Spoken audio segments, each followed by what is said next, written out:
Good morning, good morning, good morning. Thanks again for joining me on another episode of Thinking Out Loud with Jesse.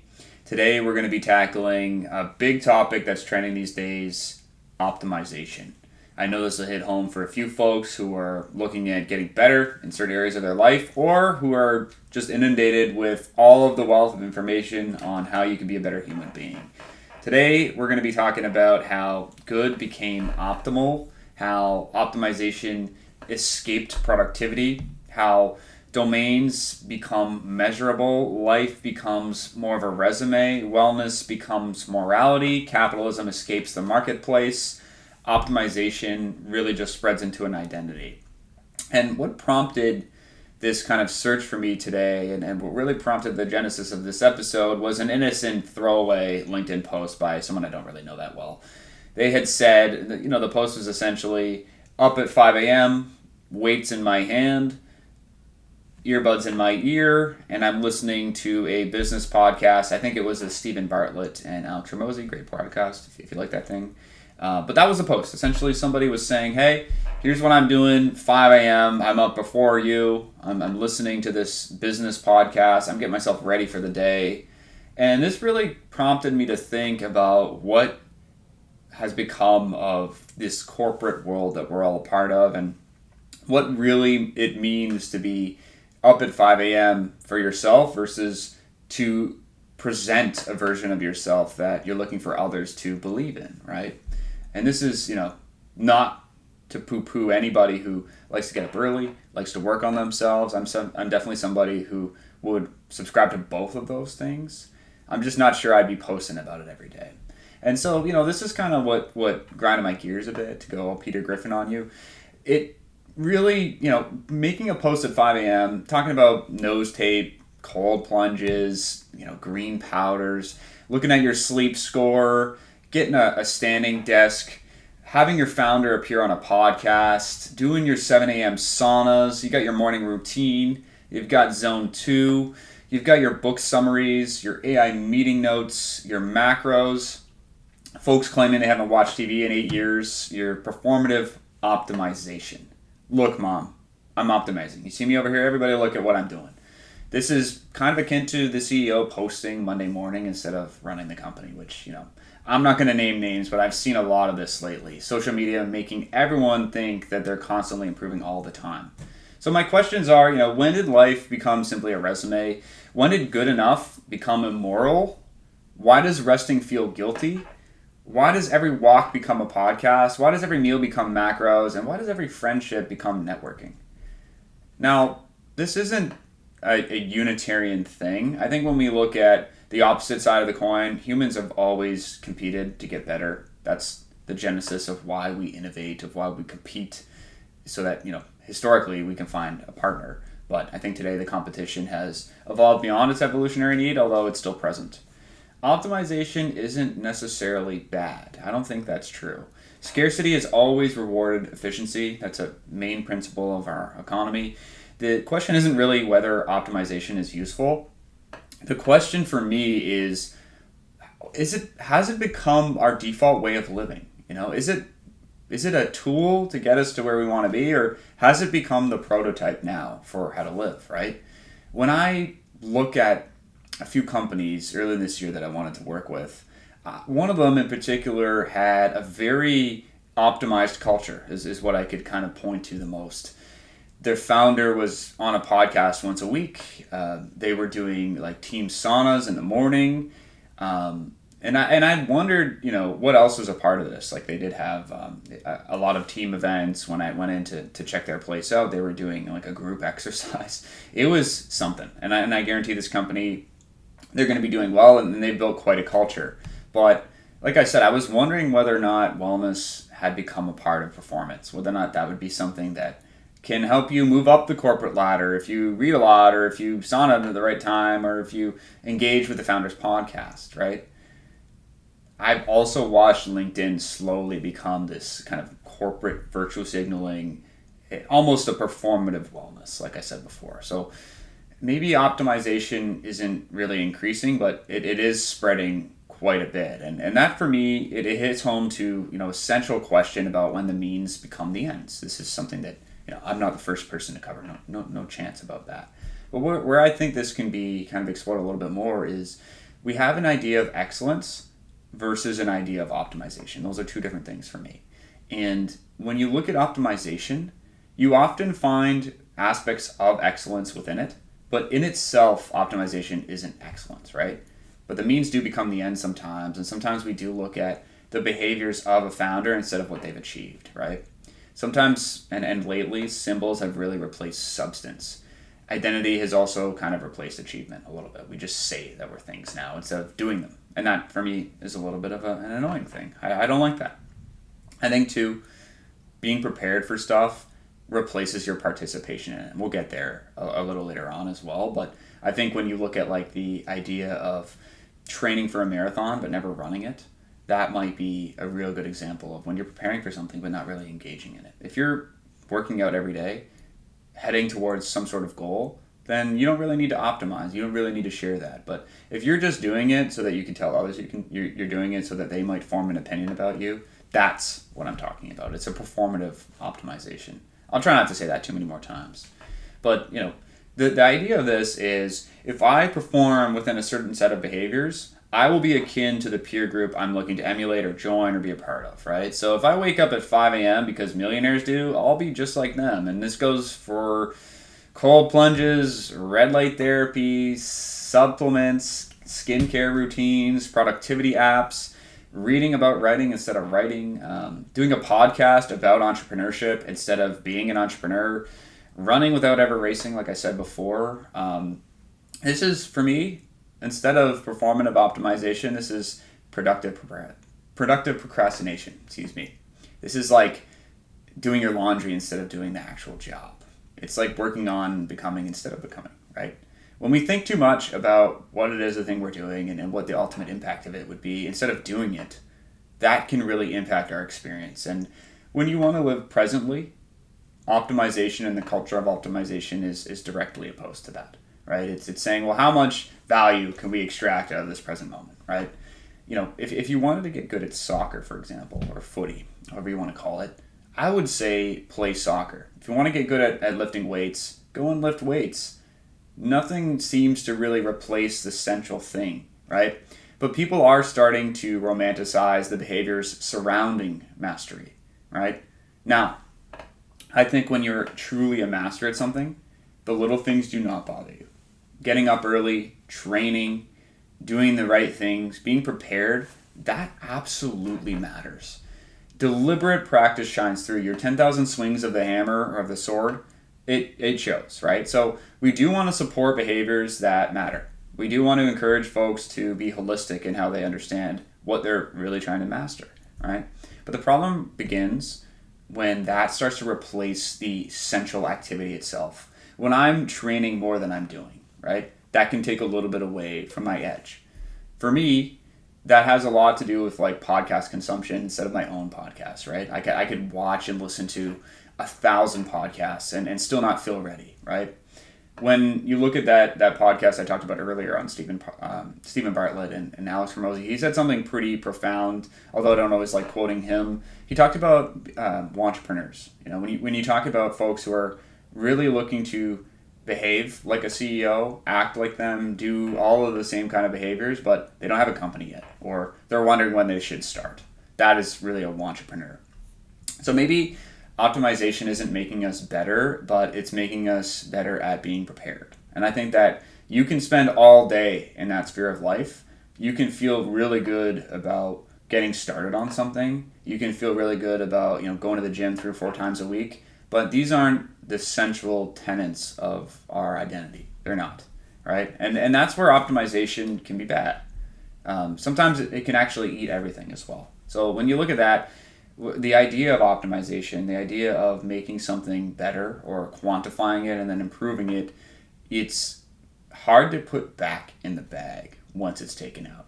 Every successful optimization spreads. Measurement expands, quantification expands, and everything becomes a KPI. This is congruent with capitalism as well. This is the same sort of thing I've talked about on the podcast as well, where capitalism escapes the marketplace. You're seeing a culture of optimization that is congruent with that. you're seeing it escape the box. Human life became the marketplace. Human life became something to be optimized. Anything that could be measured can be optimized. So now that we have a full, definitely a more instrumental society, what can be optimized can eventually become expected, can eventually become guaranteed or counted in and priced into our economy. So, largely when you look at optimization culture, it follows capitalism in that it spreads to encompass everything around it, to quantify it, improve it, and sort of guarantee certain sets of outcomes, right? When you look at like a corporate culture, at one point there was a business serving its clients, there was a central corporate structure, but eventually companies move along the line, they either get acquired by their competitors or sold to a VC or something like this. Those groups then start to optimize these companies. That culture spreads, success stories breed more of those, and folks are saying, well, if you're not optimizing, you can't be competitive. And so that's where we are. But what I'm saying is there's a ton of humanity lost in that, and that's something worth chatting about, right? When you look at all of the personal optimization that we have in our life, we could look at like your sleep scores, your VO2 max, your heart rate, your step count, your macros, how many books you've read, how many language streaks you have on like Duolingo, how many times you meditated, your productivity. We could go on and on and on. You've got your financial stuff, your relationship stuff, your parenting blogs, your AI summaries. And then you start to see this happen with every walk of life, right? Every hobby becomes a KPI. It becomes a side hustle. Every friendship becomes like a networking, or, I've seen folks who are more content to add folks on Instagram after they meet them, and that's, collecting friends on an app. Every time you hang out with your friends, you hear more and more folks saying, oh, well, this could be a podcast. And then eventually it becomes optimized and full of ads, and we have to worry about what we say, and we're no longer just chatting as friends, right? So when we're measuring instead of achieving, that's what we're getting lost in. Our humanity goes away. When we're measuring against the curve, that really limits our ability to enjoy what we're up to. And maybe it's not always good to live in a bubble and not measure yourself against folks. I understand that. But if you're asking, did I optimize enough today? Instead of watching like a great example is sports. I think that's a universal. When we've all played sports, we've all had fun. But if you're thinking about like your expected goals or your positional play or your marginal gains instead of enjoying the act itself, or if you're thinking about how maybe you need your team to score 2 goals today instead of winning the game, that's this culture of optimization. It's taking away from the central enjoyment of what used to be the thing, right? So instead of enjoying art, we also do the same thing in our culture. We look at views, we look at reach, we look at marketing potential, but none of the great art could have been achieved the same way if its public acceptance was central to the design. If the artist is saying, well, I don't know if I'm going to make this if no one likes it. We've talked about this on the show many times, but when you look at optimization, it kind of hits at the heart of that. Something that's well optimized isn't really unique. It's just kind of the best optimized version of that latest thing. It's like version 10 of the product release, and that's where you lose a bit of humanity.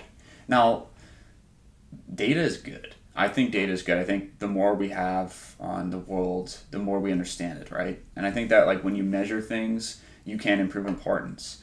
Analytics has made sports better in so many ways. Data can improve medicine. It can improve logistics. Optimization isn't inherently the problem here. Its expansion is, right? So, what happens when every part of life becomes measurable? What happens when every measurable thing becomes improvable? What happens when improvement becomes mandatory?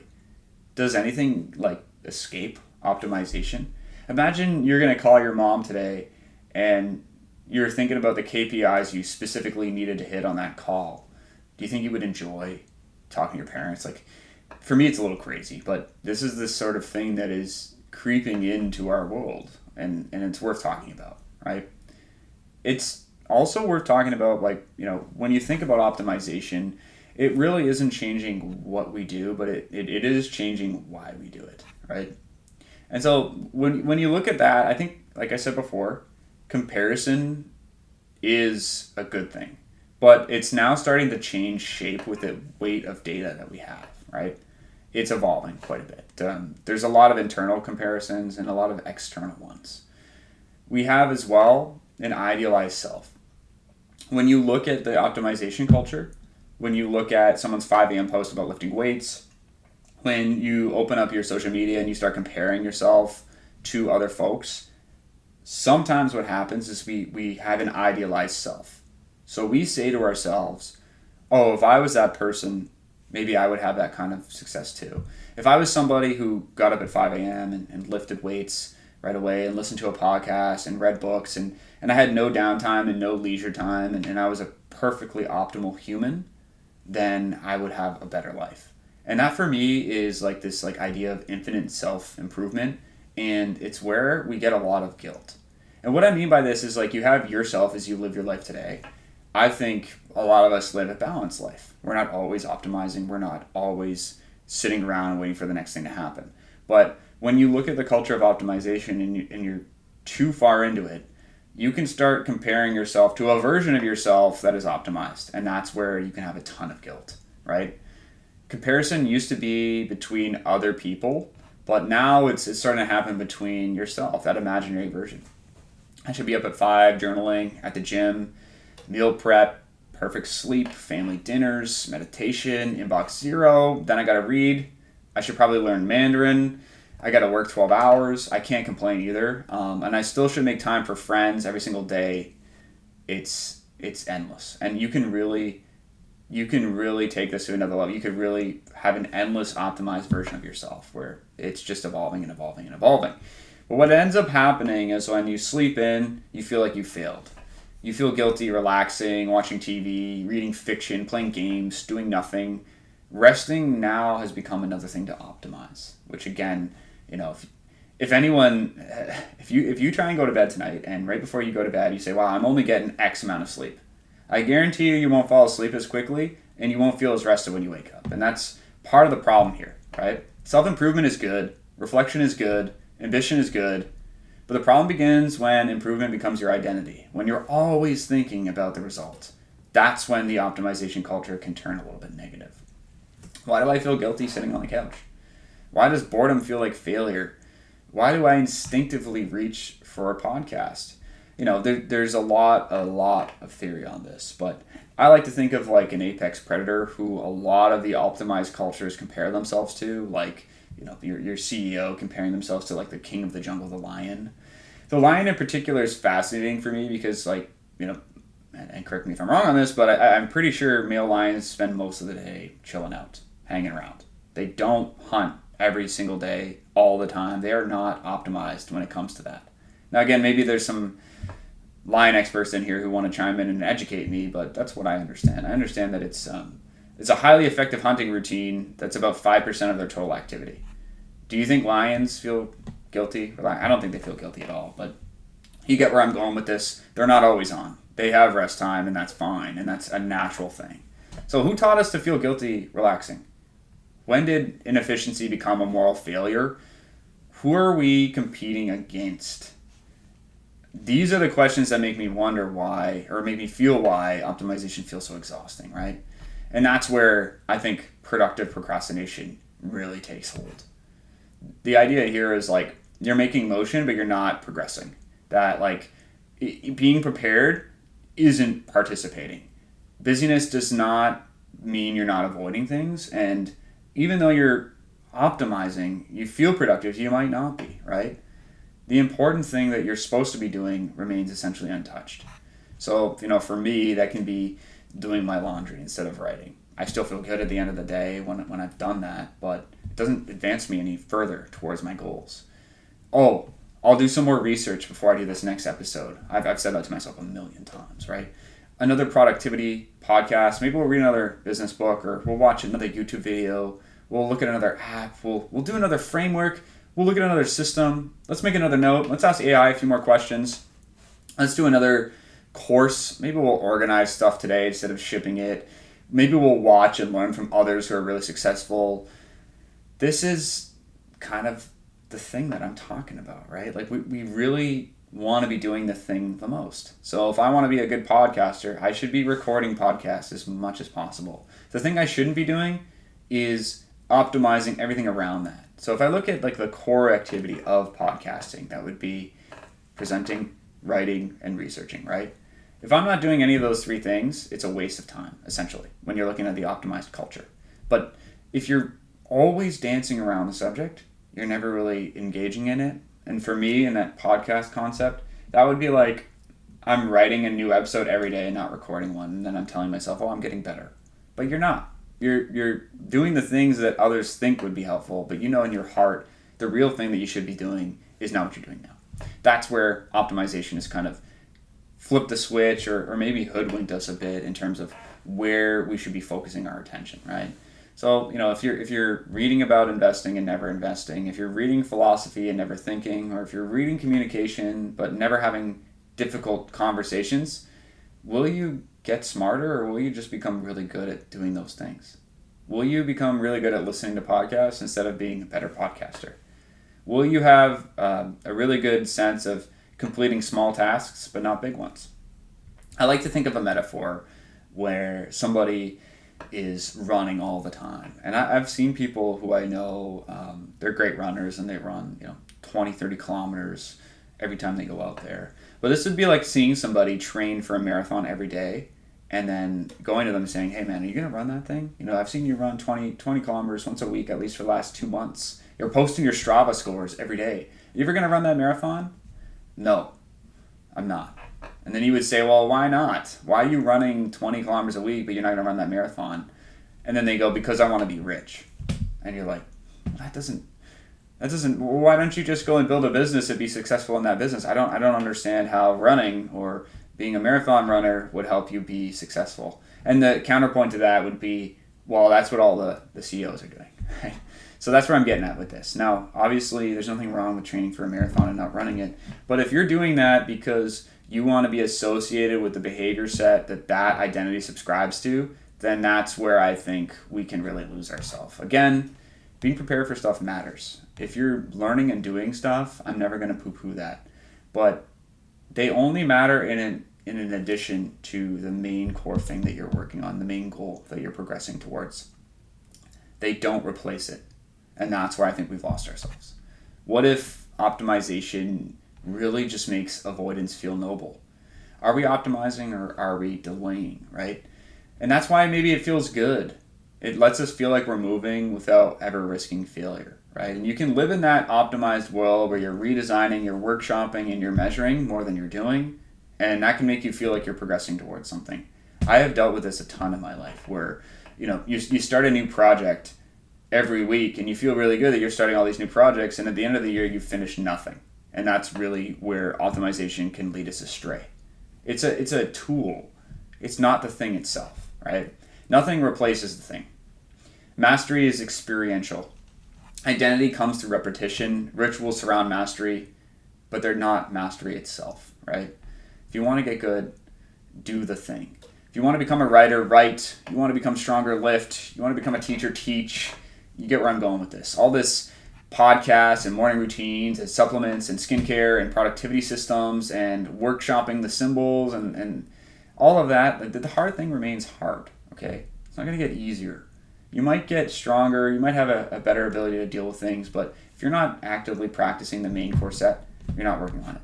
And like I said before, you can read all day about a subject and never experience it truly. No amount of books replaces teaching. No amount of podcasts can replace selling.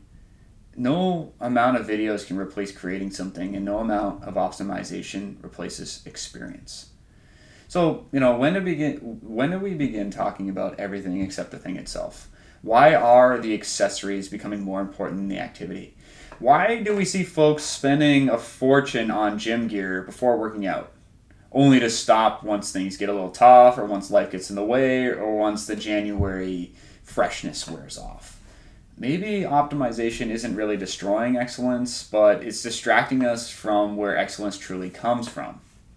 Optimization doesn't actually produce excellence. This is kind of different, right? When you look at this, optimization is often confused with excellence, and excellence is usually inefficient. Mastery is messy. Exploration looks irrational. Greatness often violates optimization.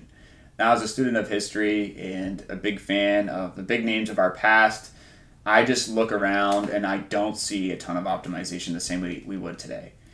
Mozart wasn't thinking about his Spotify views. Van Gogh wasn't thinking about his engagement. Darwin was wandering for a long time before he came up with his big theories. One of my favorite books of this year and topics was Samuel de Champlain. He got lost many times. Polar explorers, similarly, they failed all the time. Scientists chase dead ends. Entrepreneurs waste years. Artists make terrible first drafts. Athletes like to play. Kids like to experiment. Lovers waste time. Friendships are inefficient. Long dinners are not optimal.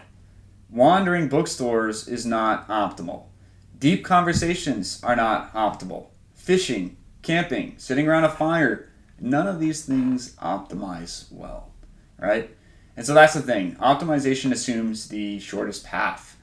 Excellence often requires the scenic route, right? Does greatness ever emerge from optimization or from obsession? Would Shakespeare, Socrates, or the Beatles optimize, or does creativity survive efficiency, right? That's where I'd really like to pause, because obviously the Cristiano Ronaldos and the LeBron Jameses of the world optimize to the nth degree. The thing is, we've just become obsessed with that instead of the excellence. And so folks who are not as talented are shouting from the rooftops that they're doing the same sort of things as those elite performers, yet they aren't elite, right? When you look at other professions, Olympians optimize. Formula One is literally all about optimization. NASA got to the moon through optimizing. So these are all true, yes, but only after they found something worth optimizing. Optimization refines, it's not a creator, right? So when you look at that from my angle, I could optimize this podcast, and maybe I'd make reaction videos, or I'd chase trends, or I'd shorten every video, or I'd maximize my thumbnails, or I'd upload weekly, maybe I'd grow faster, but would it still be mine? And that's where things maybe break down a bit, because when you're optimizing, you're borrowing from someone else's sort of way of doing things, right? And if I optimize just like everyone else, then how am I different, right? So that's maybe another thing to think about is, maybe optimization is incredible once you've discovered your thing, your path, but it's terrible at helping you find one, right? And I think that, when you look at that, that can really put people off from wanting to start stuff too. They look at the top performer, and that may be discouraging that, if I wanted to become a soccer player, well, Cristiano Ronaldo has been up at the gym at 4 a.m. for the last 30 years. So I need to be just like him. And if I'm not just like him, I fall short. And that's before we even talk about my talent or my ability or, my physicality. So, what are we optimizing for? The optimization works. That's what makes this kind of difficult. All of these things are good. Better sleep is good. Health is good. Having more financial freedom is good. Having good systems is good. Performing good is good, right? The problem is what sits above it. Optimization can answer how, but not why. A tool cannot choose its own purpose. No one can swing a hammer for it. You need a user. You need someone to say, well, I need that nail to go in that peg for that reason, right? Optimization needs an objective. But if it becomes the objective, there is no finish line.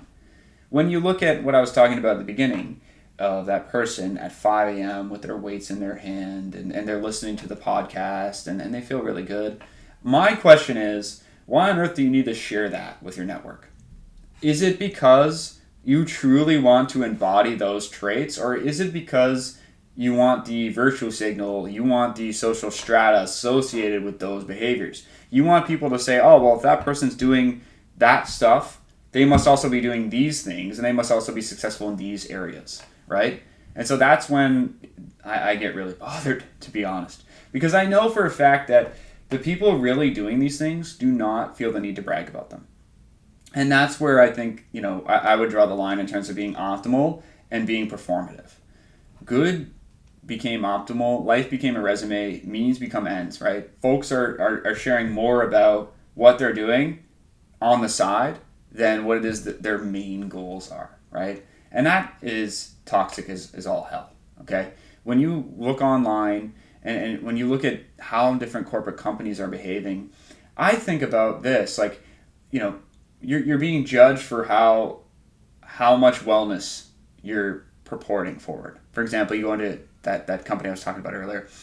Did you go to the sauna this morning? Oh, no. Oh, you must not be as dedicated to this company. Did you listen to our founder's podcast this morning? Oh, no. Oh, you must not be as dedicated to this company, right? Like, when did these things become markers of true success? In my world, in sales, you can read 1,000,000 books about how to close a deal and not close one. You can also, and we've all seen this in that profession, you can also close a deal by being horrible at sales, but by being a good communicator, right? So these kinds of things, they're not optimal always, but that's maybe a good thing. One thing I want to caution against, though, is like when comparison moves inward, when I slept in became I failed, when preparation replaced participation. We got really good at everything surrounding the thing, but nothing replaces being good at the thing itself. So, when you look at this, and if you like to put a bow on the thesis for today, think about what you're optimizing for. More money for what? Better health for what? More productivity, more time, a longer life, better sleep, so you can be better, so you make more money, so you can retire earlier, so you can finally live? Why is living always scheduled for later, right?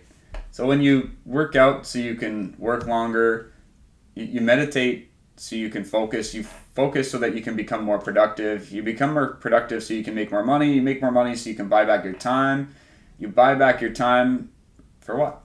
It's important to think about your why, your what, right? When we have a direction, optimization is useful. It can find the shortest route, it can help us improve everything, it can reduce waste, it can really be an effective tool, but it can't tell you whether or not the destination was worth reaching. And that's where I have a huge issue, because a lot of folks are measuring the juice of the thing itself before even entering in it, right?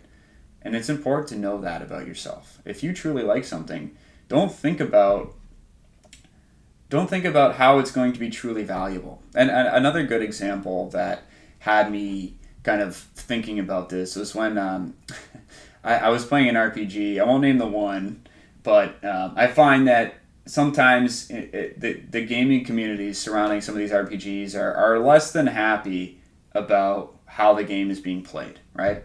And my metaphor here is, if I'm going to download an RPG and I find myself really enjoying it, and I've gone through all the levels and I'm collecting all the items and I'm feeling really good about how I'm going in the game, and then I go online and I read about how, at level 1, if you didn't do this certain skill tree, you missed out on this item and that experience and this thing. It might cause me to lose my enjoyment in something that was purely meant to be enjoyed, right? But now, if you play an RPG, you can go online and read about the most optimal way to play that game. And I think play in itself is incompatible with optimization. I don't know. Maybe that's just me. And so when if you look at the last episode, I talked about how, the knowledge of things kind of gets rid of the mystery of it, right? And so when I looked at that game, Reddit wasn't necessarily wrong about what they were saying, but, I don't really care about the best build, the best gear, the most gold, the fastest level up.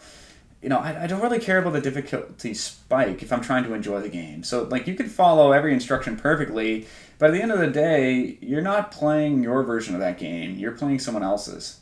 And, if you're having fun doing it that way, great.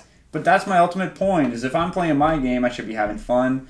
But if I'm subscribing to a set of rules in terms of how to play your game, whether it's an RPG or life, then I'm just signing up for someone else's why, right? And if I don't have my why in place, then it's going to burn me out pretty quickly. And I know we've covered that extensively. So, when we think about this optimization culture, enough needs to be enough. And optimization has no natural concept of enough. There's always another percentage, another dollar, another metric, another hour, level, improvement, or version of yourself. Something outside of optimization has to establish the finish line. And that's where we come in. Can a company simply make a great shoe, pay its people well, make enough money, and continuing to make a great shoe? Or do they need to be optimized? Does VC need to come in and look at all their vendors and start finding 1% to 2% margins here and there and cut away the culture and make sure everyone stays late and grind their employees to dust and charge more from the customer and shitify the product? that is where optimization leads when, maybe that company didn't need any of that in the first place. Maybe they were paying their workers just fine and people liked the product. When did enough stop becoming enough? And so that's where we really do need to work on our optimization, right? It's not the enemy. It's just the enemy when you have no direction, without any sort of concept of enough, without any sort of reflection or exploration into what we're actually doing here, right? Optimization without anything above it telling us what actually matters. That's where I think we can do a lot better. So when you're thinking about anything in terms of self-help, improvement, optimal culture, oh, I shouldn't drink tonight because Stephen Bartlett said I shouldn't, or that it might feel or take 3 days to recover, which is asinine. Don't reject it, but put it back in its place. Recognize it for itself being a tool, not a worldview. It's a means, not an end. And so sometimes when we look at the overall culture of optimization, it's just important to stop and think a little bit. Why am I doing this? And is this really going to help me get better at the thing? Or am I just doing it so I'll feel good, or so I'll feel more aligned with the culture and the identity of the people who already are good at this kind of thing? So that's where I'd like to leave you today. Ultimately, nothing wrong with improving yourself. I've focused a ton on that in my life. I love a self-help book, probably read one a month. But again, when you read too many of them, they're all presenting a worldview and an idealized version of yourself that may not necessarily be the most fun person to be around, may not necessarily enjoy life to the maximum. So when you're looking at the next time you feel guilty and you think about, oh, well, I could be optimizing, I could be living my life a little bit more aligned with how Bill Gates might be, remember that that is a tool. And if you're looking to become a great CEO, build a great business. Don't go and get up at 5 a.m. just because everyone else is. So that's my main point. This has been another fun edition of Thinking Out Loud with Jesse. I want to thank you again for sticking with me through this episode. Would love to hear your thoughts, and of course, if I rubbed you the wrong way, if I said something that made you think a little bit, let me know. We'll be back in another month with another episode. Thanks again for listening.